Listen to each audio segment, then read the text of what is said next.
श्री सुखदेव जी कहते हैं, राजन परीक्षित, आज देवयानी का विवाह महाराज याति के साथ में हुआ।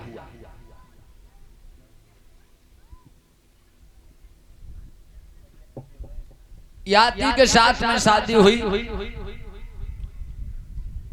मेरे भैया आज देवयानी की विदा होकर के जा रही है और सर्वश्रेष्ठा दासी बन करके जा रही है। सर्वश्रेष्ठा दासी बन करके जा रही है। और तब शुक्र ने विदा के समय पर कहा, अरे राजन, मेरी लड़की की दासी बन करके जा रही है, ये सर्वश्रेष्ठा मेरी लड़की की तरफ देखना, इसकी ओर मत देखना। ठीक है। विदा के समय ये बात कह दिया था। श्री सुखदेव जी सावधान कर रहे हैं, राजन परीक्षित, आज विदा होकर के गई है महाराज याति के साथ में देवयानी की। मेरे भैया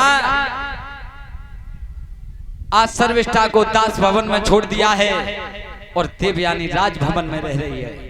धीरे धीरे जब समय व्यतीत होता गया, देवयानी के उधर से 2 बच्चों का जन्म हुआ। एक दिन की बात थी कि महाराज शिकार खेल करके आ रहे थे और सर्वश्रेष्ठा दास भवन में रहती थी। जहां दासों के भवन थे वहीं होकर के गुजर रहे हैं। और जब सर्वश्रेष्ठा ने देखा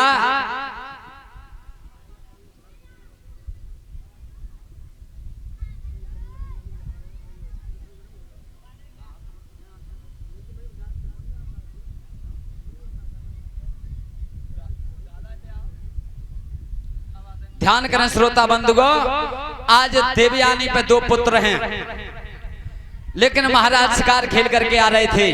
एक दिन की बात थी कि सर्वश्रेष्ठा की नजर पड़ी। सर्वश्रेष्ठा ने कहा, महाराज इधर आइए। महाराज याति ने कहा, अरे मामला गड़बड़ हो जाएगा। बिल्कुल नहीं, अरे इधर आओ। महाराज याति पहुंचे। याति से कहा, महाराज एक बात बताओ, एक नहीं 4 पूछो कि जी बताओ, दहेज में सामान दो जाते है, बाप अधिकार किसका होता है? राजा ने कही, दूल्हा का। दे सर्वश्रेष्ठा ने कही, महाराज अगर दूल्हा का अधिकार होता है तो दहेज में मैं भी आई हूं, तो मेरे पे तुम्हारा अधिकार नहीं। बातों में महाराज को पिसला लिया था। अब तो महाराज का आना जाना शुरू हो गया। तो मेरे भैया सर्वश्रेष्ठा के उधर से 3 पुत्र पैदा हुए। धीरे धीरे समय व्यतीत होता जा रहा है। एक दिन की बात थी कि देवयानी ने कहा महाराज से, याति से, महाराज आज मेरा घर पे मन नहीं लग रहा है, आप ऐसा कीजिए कि आज चलो इतने दास भवन में चलते हैं, दासियों से मुलाकात करके आएंगे। अब राजा के काटे खून ना लो, विचार करो कि मामलो गड़बड़ है, क्योंकि सर्वश्रेष्ठा के उधर से 3 बच्चे हैं। अगर देखेगी तो छोड़ेगी। अरे किधर क्या करोगी, इधर चलो। दास भवन में क्या करोगी आप? नहीं महाराज उधर ही जाना है। सो राजा देवयानी को लेके दास भवन के लिए चले और सर्वश्रेष्ठा के 3 ही बालक मार रेतम खेले। सो मोमा देख के कही 3 बालकन के मांग के का मालूम पड़ते कि जे बालक 3 राजा के लग रहे हैं, मोह कटे थे। तो सो देवयानी ने डंडी उठाई और डंडी उठा के ये 3 ठाणे हो, ठाणे हो। तो 3 ही ठाणे है गिर के मां कई काय काय किने के हो बता जल्दी। और तब वे लौड़ा बताए कि मैया मारे तो हथ मत, और तो हकीकत बता रहे हैं कि हम हथ गिरे। तब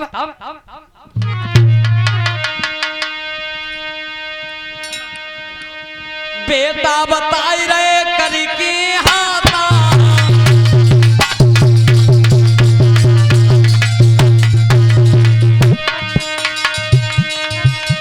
बेटा बताई रहे करी की हाथा, और जे पिता सदा बिस्ताए माथा।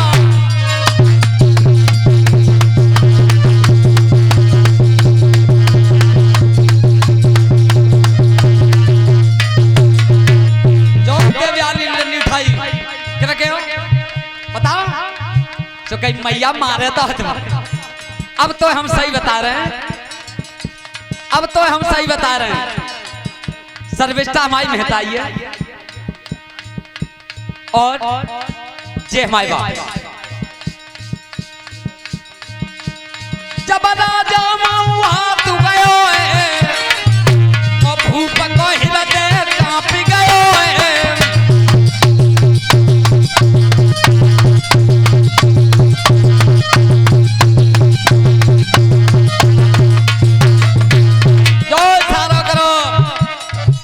मैया मारे मत बाप तो जी वो सर्विस्टा मेहताई रानी ने देखो देखो ये बालक का कह रहे हैं सही है, राजा के पेट में 12 बत्ती की दांत चल रही है। राजा को जिम मालूम पड़ी के धरती पाए तन हती ना है। अब विचार करो राजा ने क्या बाहर में यूं कह दूं कि जे बालक में ना है तो बात चले थोड़ी क्यों झूठी बात चलन की नहीं और थाने दे रही गवा गवाई।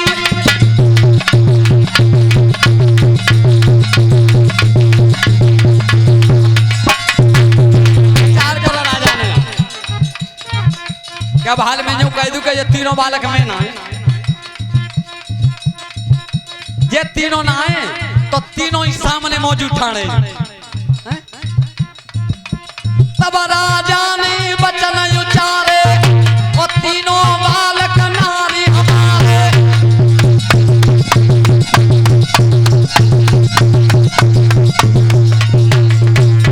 सुनो ये तीनों बालक मेरे ही हैं।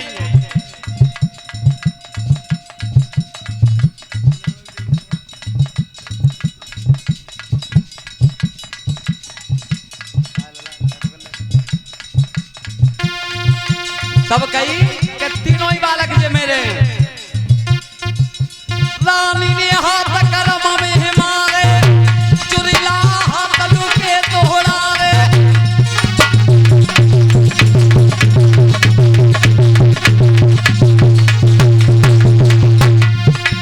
चुड़िला हाथ लुके तोड़ारे कौई मर जा पिया बजारे वो बालक भवन पांच करी डारे।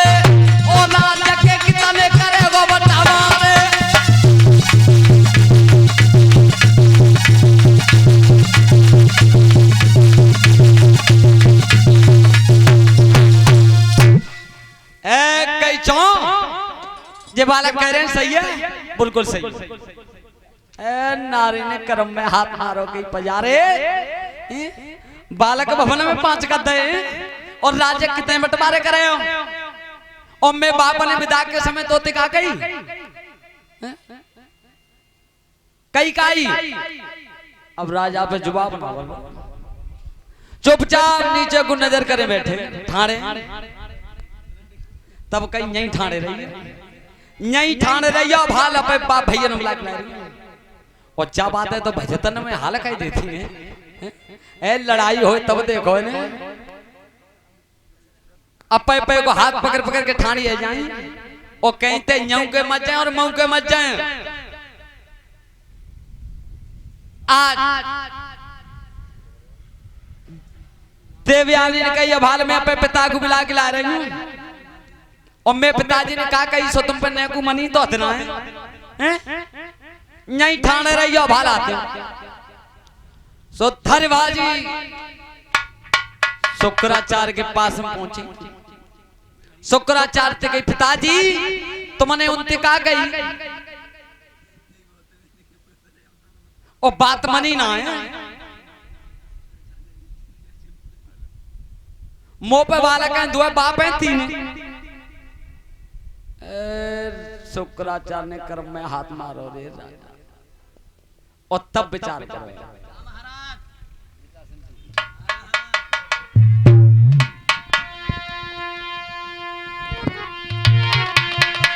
अही अही दोनों बुरे अही से बुरो अही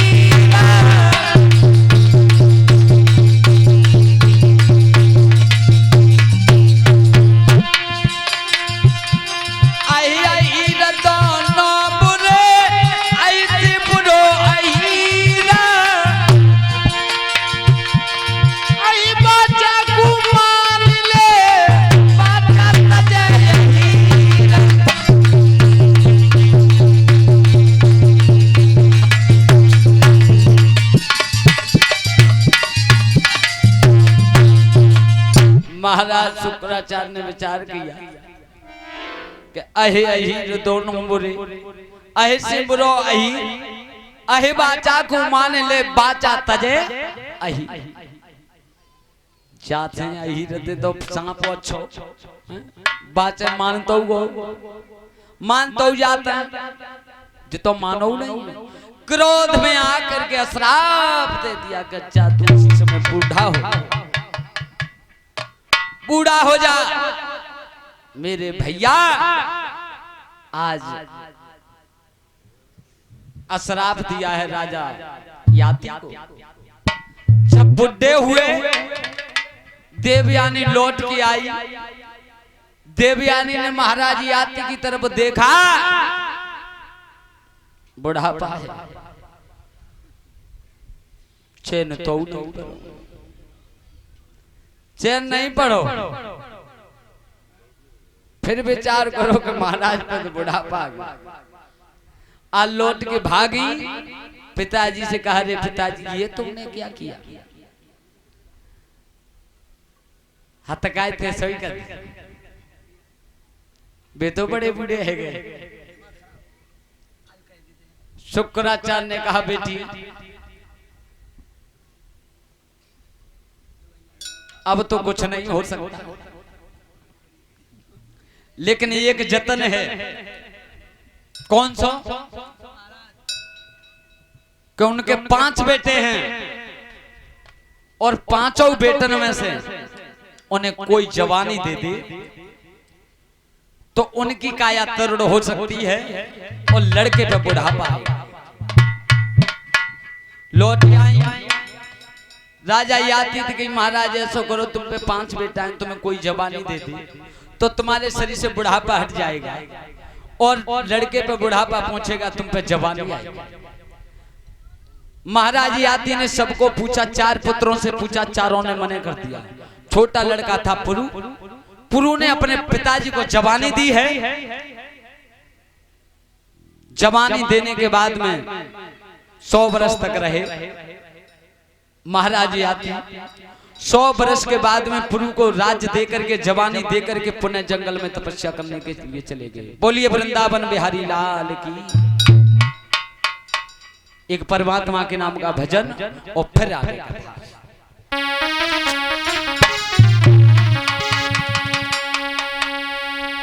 भजन कर मस्त जवानी में बुढ़ापा किसने देखा है।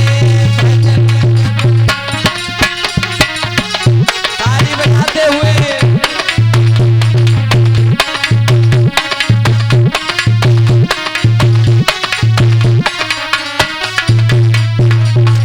एक बात बताएं, तुलसीदास बाबा लिख रहे हैं कि राम कथा सुंदर करतारी और संचय भंग उड़ावनहारी। जिनने तारी ना बजाई तो एक अलीगढ़ में कठगुला है, वापस खुद हाथ कर देता कोई डाल जाए। इसलिए मेरा अनुरोध है कि एक बार तो जिमालिम पर रामपुर में के वृंदावन धाम यही है। भजन कर